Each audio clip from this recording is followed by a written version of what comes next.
अस्सलामुअलैकुम। इस वीडियो में हम नमाज से जुड़े आसान और ज़रूरी इस्लामिक सवाल जवाब सीखेंगे। ये वीडियो बच्चों, छात्र और हर मुसलमान के लिए तैयार की गई है ताकि वे नमाज और बुनियादी बातें आसानी से समझ सकें। अगर आप अपने दीन का इल्म बढ़ाना चाहते हैं तो इस वीडियो को आखिर तक ज़रूर देखें। आज हम नमाज से जुड़े आसान और ज़रूरी सवाल जवाब सीखेंगे।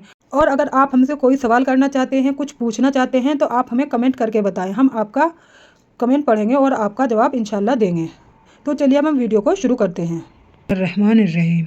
हमारा पहला सवाल है, नमाज किसे कहते हैं? इसका जवाब है, नमाज खुदा ताला की इबादत और बंदगी करने का एक ख़ास तरीका है जो खुदा ताला ने और उसके पैगंबर सल्लल्लाहु अलैहि वसल्लम ने बंदों को सिखाया है। हमारा अगला सवाल है, नमाज पढ़ने से पहले किन चीज़ों की ज़रूरत है? इसका सही जवाब है, नमाज पढ़ने से पहले 7 चीज़ों की ज़रूरत है जिनके बगैर नमाज नहीं होती। इन चीज़ों को शरीयत नमाज और फ़र्ज कहते हैं।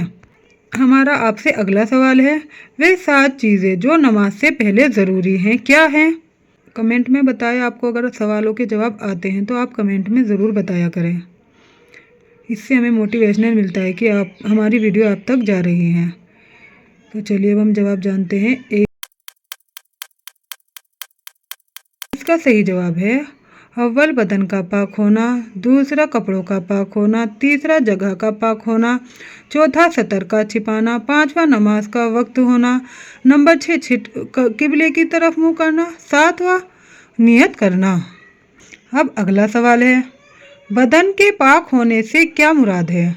ये बेसिक सवाल है, वैसे ज़्यादातर हमें आते हैं लेकिन कुछ को नहीं आते। बच्चों को, जैसे आजकल के बच्चे ज़्यादातर इंग्लिश मीडियम में जाते हैं, उन्हें नहीं आते हैं तो वे इस वीडियो से सीख सकते हैं। तो इसका जवाब है, बदन के पाक होने से मुराद है कि बदन पर किसी तरह की नाजात यानी पलीदी ना हो। अब हमारा अगला सवाल है, निजात की कितनी किस्में हैं? 1, 2, 3। इसका जवाब है, निजात यानी नापाकी की 2 किस्में हैं, एक हकीकी और दूसरा हकमी।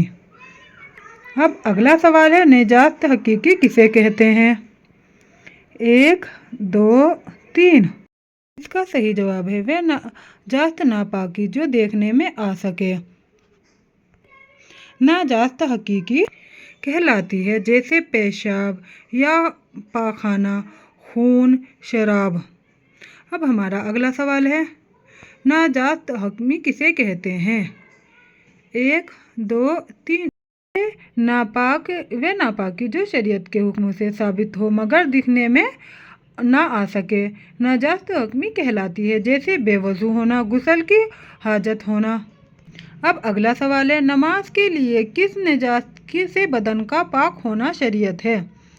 1, 2, 3। इसका जवाब है, दोनों किस्म की नाजात से बदन का पाक होना ज़रूरी है। अब हमारा अगला सवाल है, नाजात हकमी की कितनी किस्में हैं? 1, 2, 3। सही जवाब है, वे 2 किस्में हैं। एक छोटी निजात हकमी, इसे हदीस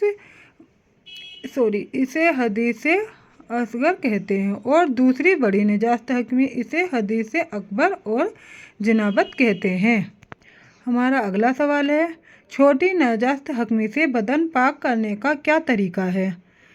इसका जवाब है, छोटी नाजात हकमी से बदन वज़ू करने से पाक हो जाता है।